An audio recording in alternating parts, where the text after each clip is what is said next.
มาสงก็มาสงเป็นน้องเต้าค่ะที่อยู่ในเมืองสระจึงใต้เลยอยู่ในเมืองสุงไทยเมื่อวันที่16เมื่อในวันที่6เดือนที่10ปีก็เลย2แห่งปลาย19ค่ะคำขนาดเนาะข่าวยาม9 โมงเนี่ยเราถึงไทย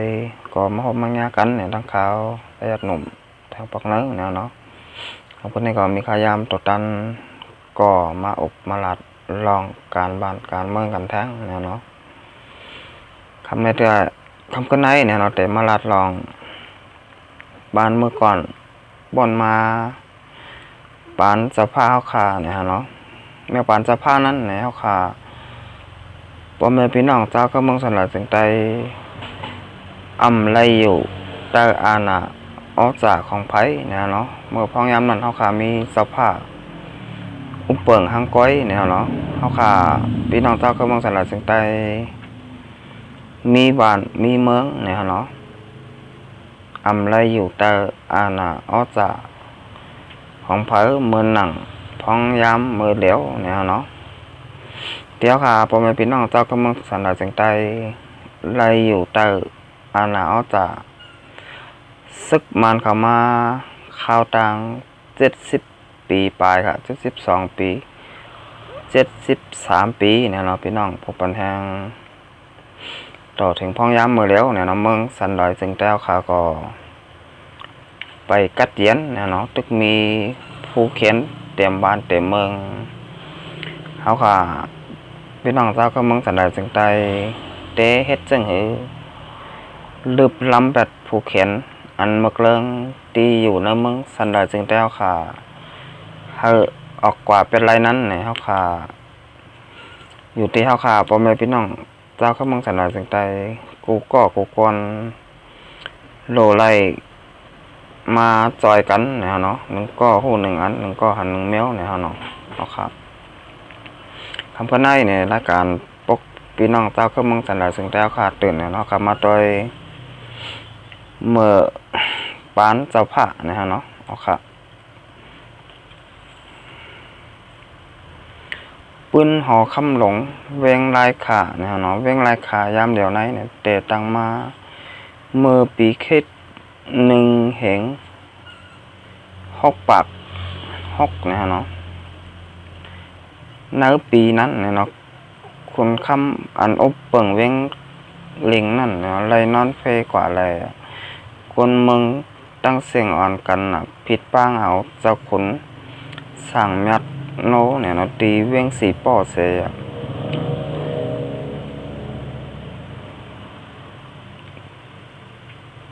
เมื่อมาถึงนั่นมันเจ้าจังโจเอาขาวานคนเมืองข่ายออกเวงเก่าเสียมาเตะตั้งเวงลายขายามเดี๋ยวในเย้าเนี่ยเนาะในเวงนั่นมันเจ้าตำบังหอคำตีกองอันสูงหรือเสปนอันตกในเกกลางเวงเสเนี่ยเนาะตั้งกว่าตั้งกวางว่างหอคำเจ้าเนี่ยเนาะมี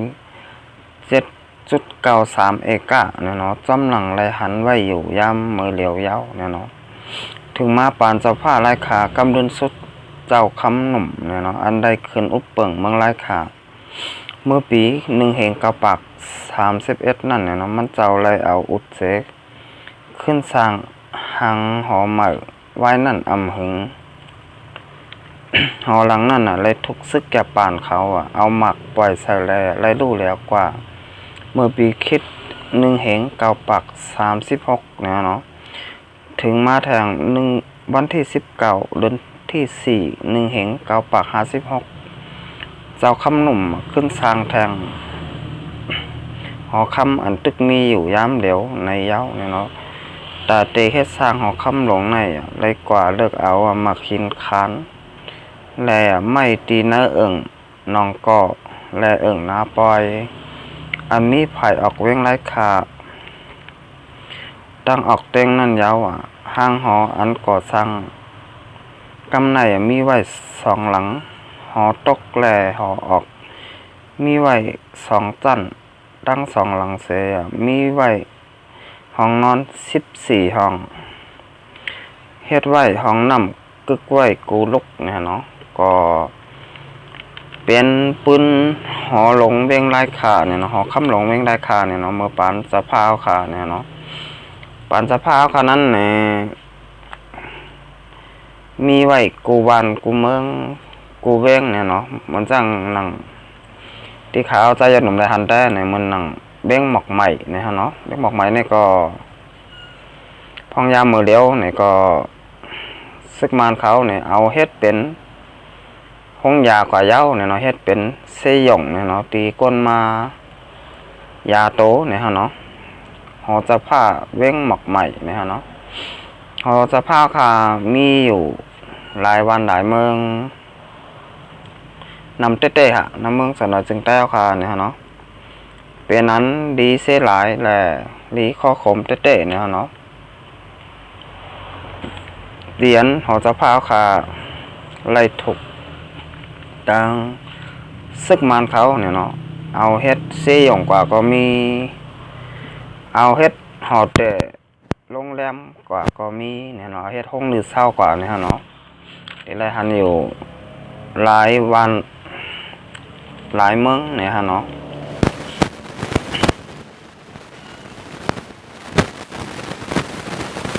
ว่างหอคำหลงก็เอาหมักอุดแหลงเสียขับเฮ็ดไว้ตั้งน้ำมันมี4 เปไปแล้วเฮ็ดน้ำห้องหอบวางหอไว้ตั้ง4 ผายเย้าสภาพคำหนุ่มก็เข้าป่าลงลายมือดิคมหมายปางลงในเล็กซ้ำได้สร้างไว้คึกแคมเมื่อหนังในเซตาก่อย้อนเปิงเงาลายหวานเมืองยุงยางแหล่ด้านใดอยู่หอคำเหมือในข้าวตัง6 เดือนก้อยเนี่ยเนาะถึงมาเมื่อปีหนึ่งเห็นกับปะ56นั่นเจ้าผ้ากูเมืองไรจุ้นอาณาปันลงปองจึงเมืองใต้เลยจังไรค่ายกว่าอยู่ที่หอ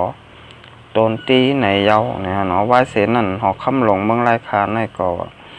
ไรเปลี่ยนตีลงปองจึงเขาปักตำใบเมื่อหนังเยเงินก็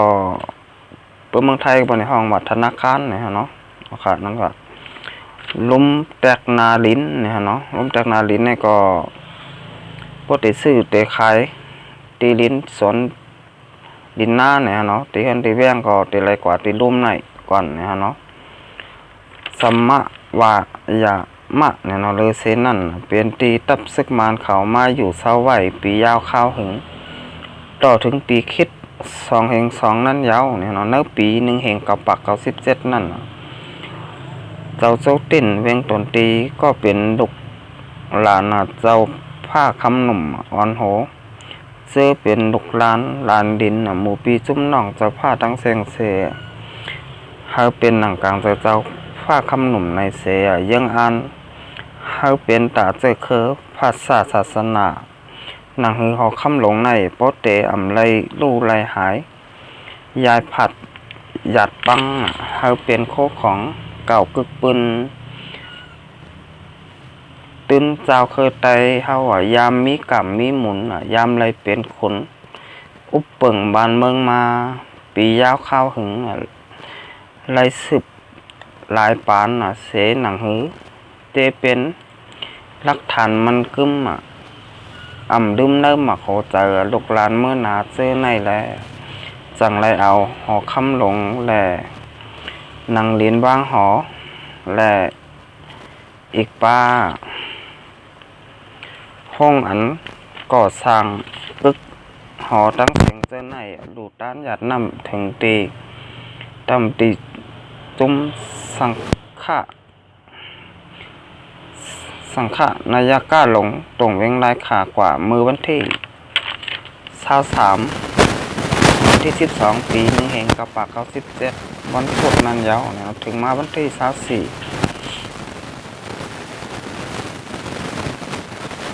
เดือนที่10เนี่ยเนาะ2 เฮง 2วันพุธนั่นเจ้าสาหลงเขาเจ้าจังขึ้นอับปันเจอเป็นจาติลายขาอันอ่องป่วนจันคู่ศาสนทะจะท ธรรมจริยะเนี่ยเนาะ6เจ้าเนี่ยเนาะเจ้าที่1เจ้าคู่สะพกะพี่ปะละเนี่ยเนาะเจ้าที่2เจ้าคู่หลงดร.คำหมายเนาะธรรมะสามีพี่ปะละเนี่ยเนาะเจ้าที่3เจ้าคู่เขมินดาเนี่ยเนาะพี่ปะละเจ้าที่4เจ้าคู่วิจิตดาพี่ปะละเนาะเจ้าคู่ที่5ดร.นลินตาพี่ปะละเนาะ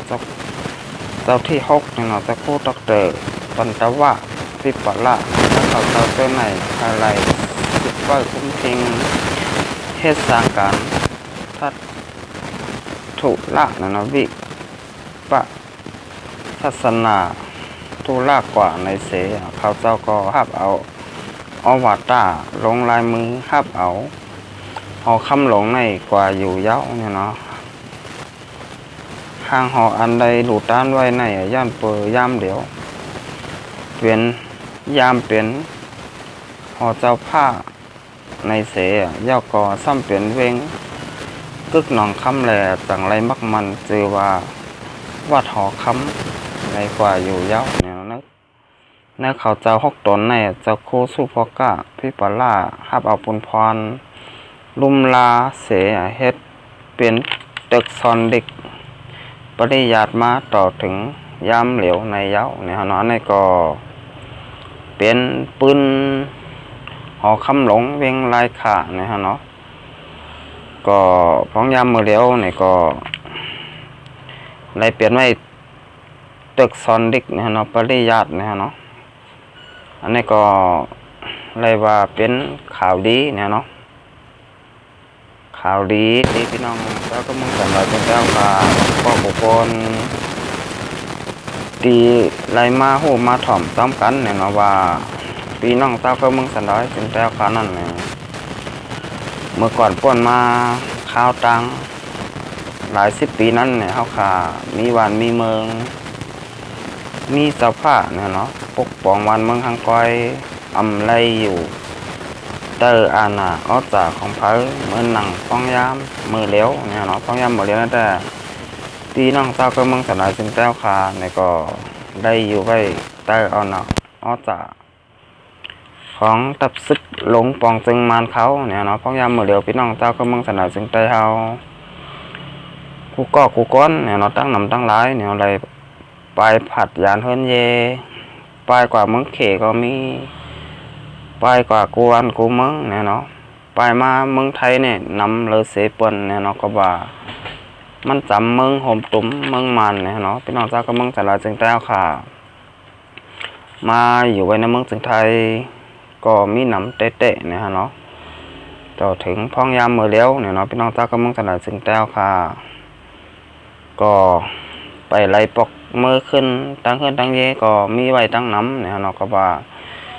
บ้านเมืองสันดาจึงแต้วเขานั่นไปกัดเย็นเนี่ยเนาะตึกมีผูกเขียนมาย่ามาเกาเฮ็ดให้พี่น้องเจ้าก็เมืองสันดาจึงแต้วค่ะไล่ไปผัดยานเฮิรนเย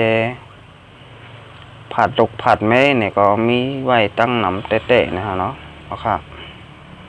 ทำขึ้นได้เนี่ยก็เตย้อนดีรายการไว้ท่านนายก่อนเนี่ยเนาะก็ยิ้มจ้อมเนี่ยนะพี่น้องแต่ค่ะที่มาปั่นแห้งตั้งYouTubeเกาหลีเนี่ยตั้งFacebookเกาหลีเนี่ยเนาะก็ยิ้มจ้อมเตะๆเนี่ยเนาะก็